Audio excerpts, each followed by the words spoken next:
Issues.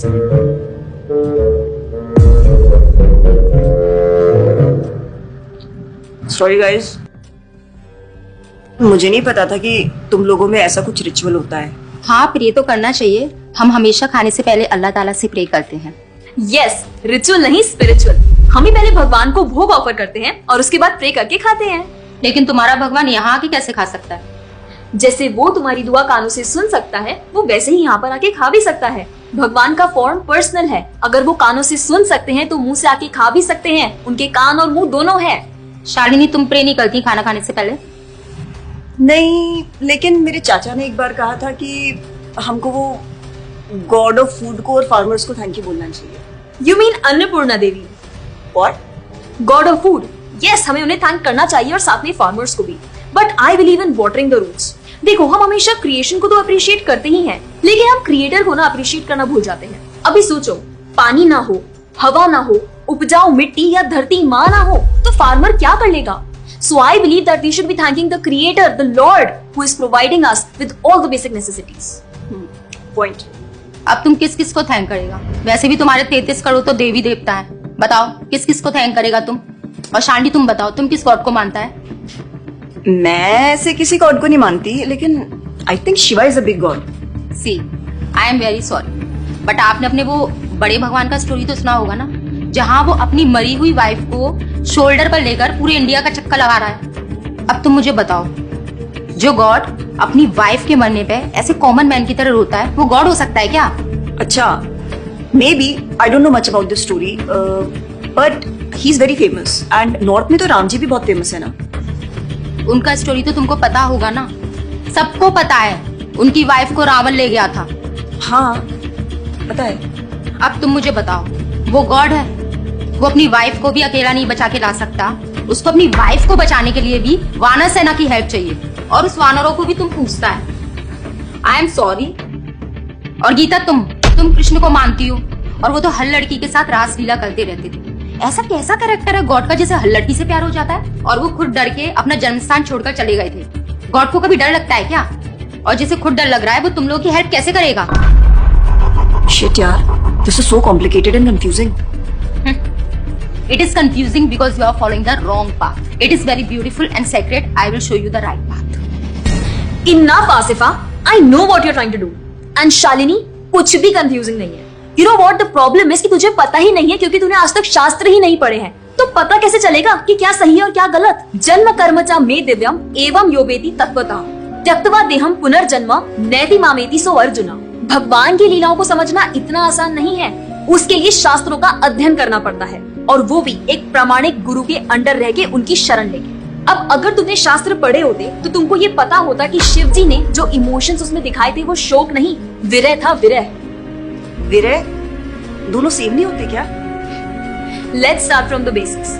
शोक is material and विरह is spiritual. शोक ना दुख की अनुभूति कराता है, whereas जो विरह है उसमें जो सेपरेशन की फीलिंग होती है ना, वो सुख का अनुभव कराती है। भगवान भगवत गीता में ना शोक करने वाले व्यक्ति को मूर्ख बताते हैं। गतासुम अगतासुमश्च नानु शोचन्ति पंडिता, a wise man never laments for the living nor for the dead. Bhagavad Gita chapter 2 text 11। अपनों की मौत पे आंसू बहाना शोक है, लेकिन वहीं रामायण देखते देखते जो आंसू निकले ना, वो विरह है, विरह। और ऐसे विरह से हमारा भगवान के प्रति प्रेम बढ़ता है। तो जिस तरह से शिव जी ने विरह को दिखाया था, उसी तरह राम जी भी सीता मैया के जाने के बाद विरह में भटकते हुए रो रहे थे। और यही नहीं, सीता देवी इतनी प्योर है ना कि उन्हें राम जी के अलावा कोई टच भी नहीं कर सकता था। रावण जिनको लेके गया था वो छाया सीता देवी थी। असली सीता देवी तो अग्नि में समा गई थी, और वो अग्नि परीक्षा के वक्त बाहर आई थी। और आसिफा, तू क्या बोल रही थी? भगवान राम को अपनी पत्नी को बचाने के लिए वानरों की मदद लेनी पड़ी थी। I mean, God is all powerful, right? हाँ, आई मीन वो अकेले भी तो मार सकते थे ना। यार शालिनी, अगर तूने कभी रामायण पढ़ी होती तो तुझे पता होता, जब खर और दूषण आए थे अपने 15,000 ऐसे दानवों के साथ जो इंसान को खा जाते थे, उन सब के साथ राम जी ने अकेले बिना किसी की हेल्प के उन सब के चिथड़े उड़ा दिए थे। अब ऐसे राम के लिए रावण को मारना मुश्किल है क्या? हाँ, लेकिन बाद में वानरों की हेल्प क्यों ली? उनको अपनी सेवा में लगाने के लिए, उनकी ग्लोरीज बढ़ाने के लिए।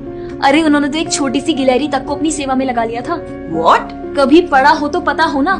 खैर, और हम हनुमान जी की पूजा इसीलिए करते हैं क्योंकि भगवान तक पहुंचने का रास्ता उनके भक्तों की सेवा है। जब भगवान देखते हैं कि मेरे भक्तों का गुणगान हो रहा है या कोई सेवा कर रहा है तो वो बहुत खुश होते हैं। जैसे मैं तेरी मॉम के सामने अगर तेरी तारीफ करूं तो वो खुश होती है ना।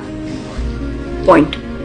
इसी तरह भगवान हमसे खुश होते हैं जब हम उनके भक्तों की सेवा करते हैं, पूजा करते हैं। और रही बात 33 करोड़ देवी देवता की, आसिफा तू मुझे ये बता, what is your favourite genre in movies? Psychological thriller. और शालिनी तेरी?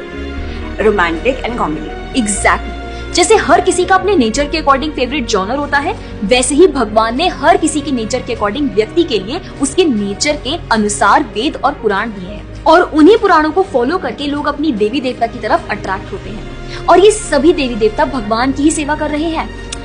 जैसे रोशनी के देवता सूर्य देव, हवा के देवता वायु देव, बारिश के देवता इंद्र देव। जैसे एक सरकार चलाने के लिए इतनी सारी पोजीशंस होती हैं, वैसे ही इस पूरे ब्रह्मांड को चलाने के लिए अलग अलग देवी देवताओं की जरूरत पड़ती है।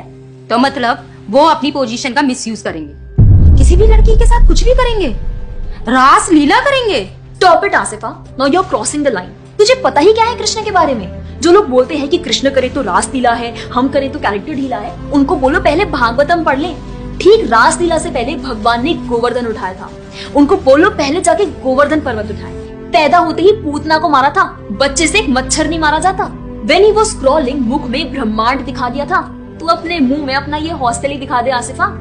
क्या तुम जानते हो द्वारका में भगवान श्री कृष्ण की 16,108 रानियां थी और सबके अलग अलग महल थे और हर एक महल में श्री कृष्ण सबके साथ होते थे एक ही समय पर। रोज सारी रानियां कृष्ण से खुश थी और उन सबकी जरूरतें कृष्णा पूरी करते थे।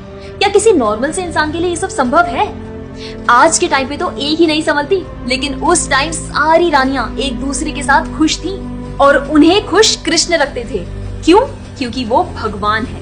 और रही बात ब्रज की गोपियों के साथ रास लीला करने की, तो इतना जान लो कि रास लीला के टाइम पर करोड़ों गोपियां थी और कृष्ण पूरे टाइम हर एक गोपी के साथ मौजूद थे और उनके साथ डांस कर रहे थे एक टाइम पे करोड़ों गोपियों के साथ। ये सब बहुत डीप लीलाएं हैं और ये सब तभी पता चलेगी जब साधुओं के संग में रह के शास्त्रों को पढ़ा जाएगा। हवा में तीर चलाने से या सुनी सुनाई बातों पर यकीन करने से कुछ नहीं होने वाला। और रही बात अपने भक्तों को बचाने की, तो भगवान ने तो अपने भक्त परीक्षित महाराज को गर्भ में बचाया। 5 साल के प्रहलाद महाराज के लिए नरसिंह अवतार लेकर आए और उनको बचाया।